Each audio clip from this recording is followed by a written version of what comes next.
Seastar Telescope version 3.30 is here, and it's the new Seastar app for the entire system family, the S30, the S50, and S30 Pro.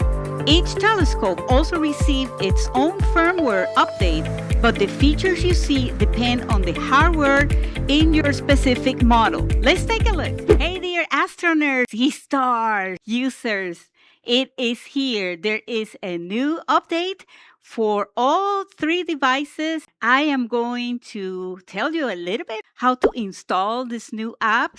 There's some exciting news regarding editing now with the Seastar. Let's just start and get right away and see what is new. Update the new app 3.30. And this is the tutorial that was prepared by Seastar on their official Facebook page, and it's the app update guide. So now we have on the original device card, the Wi-Fi has now been moved to the bottom of the card. Here we go. The device management page now includes the following features. Now you're going to see the Wi-Fi, the firmware, mount mode, volume, indicators of do not disturb, auto shutdown. This is a very important one. Sometimes we forget that during the imaging sessions. The watermark, absolutely. Sometimes you want it, sometimes you don't want it. The device information and also the Wi-Fi connection area. The app settings, service, and support also has a new face right now.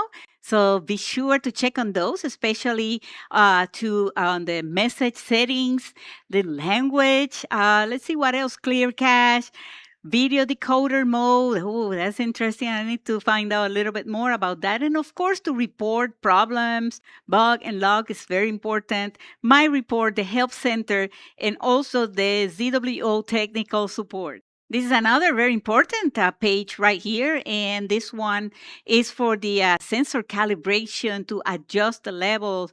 Compass calibration, very important, especially if you want to be successful on the EQ mode. The level sensor calibration, hot pixel calibration, or correction. That is very important because we get those hot pixels and sometimes the images sometimes don't look that good, and it's that. The flat shoot as shown below, and that is another interesting one that I have done before. Telephoto RTSP address, the wide angle RTSP address, real time clock. This one is one that I use it on and off. Sometimes it distracts me a little bit, but there's a very easy way just to enable or disable. Also, capture tips, very important.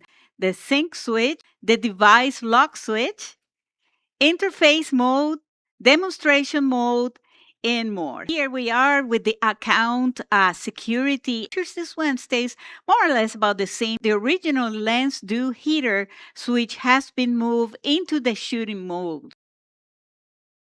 So let's check with the S30 Pro. It is connected already.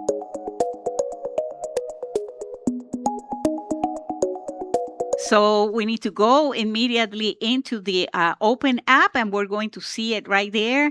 It's a big app. It's 1.2 gigabytes. And of course, because Star Catalogs and who knows what else we're getting here. But it's okay. I'm doing it right now with the phone service, not connected to the Wi-Fi. And it already did. So it's around 71% now. The telescope is connected right now. This is very quick. I mean, this was definitely under 2 minutes. Okay, so I'm going to click on open here and see what is. Woo! Yeah, we have a new page here and with new graphics and everything. You can see here that we have different modes for different targets. Let me check on this right now. Stargazing mode, Milky Way mode, solar system, and scenery. That's what we have right now. Giving us here a new message.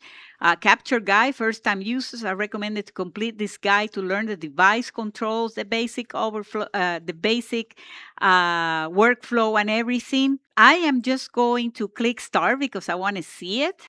A very nice tutorial. Key tips for astrophotography regarding the location, the weather, the target. This is really good. I would love to go step by step on my upcoming videos. And here is another upgrade that I will be doing in the next few days. Stay tuned for the upcoming video. And this one is the post-processing enhancement. Has been fully upgraded, and now we have multiple adjustments options such as star reduction, nose reduction, and helping to achieve a more natural look or final result. The plan sessions has been upgraded too, and this one is a one-tap shooting plan generation. This is a very, very important one. It's one of those that I leave the telescopes photograph all night. If it's not going to rain, be sure about that first, of course. Looking forward to test this one. This is another one that is so exciting. It's a one-tap Milky Way arc, and this one is going to help us to achieve that quickly. And all I need right now is some clear skies that I haven't get really in a few weeks. So I can wait as the Milky Way is already. I can see it using the augmented reality. And last but not least, the dynamic star trail video. So now we can, it's going to create also a video of the star trails, which is fascinating. Especially you can set up the telescope in a way that you have a foreground, like a tree or an old house or something, a barn. Any of those objects are going to look great. And I love to do star trails, and now the video is a reality. Hopefully soon I will be showing this one too. Well, thank you so much for watching this video. I am very excited with all of these new upgrades. All I need now is just even one night of clear skies. I can't wait to show all of these new features, go one by one. Please subscribe to my channel as I have a lot of upcoming videos for the Seastar S30 Pro, S50, and also other great products from CWO like the latest Acid Air Mini that is coming, and a couple of cameras that I already have waiting for the big test. Thank you so much for watching. I'll see you in the next few days.